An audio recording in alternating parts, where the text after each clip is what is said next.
So the ball mix, Bliss ball mix, super quick and easy to make stacks of protein balls. No crap ingredients, it's all natural, mostly organic.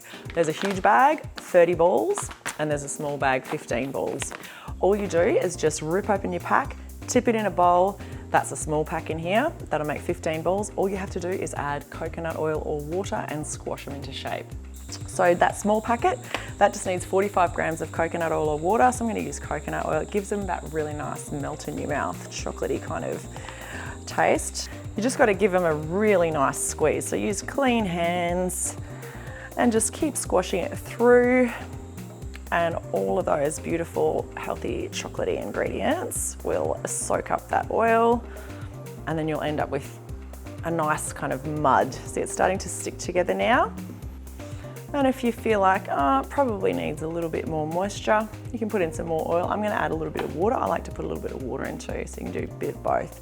It will vary, the product does vary a little bit just because it's made from natural ingredients. So you'll have different levels sometimes of your moisture in your dried fruit and your oil in your nuts.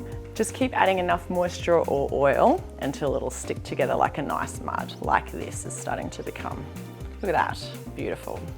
So I will often add extras into the mix as well.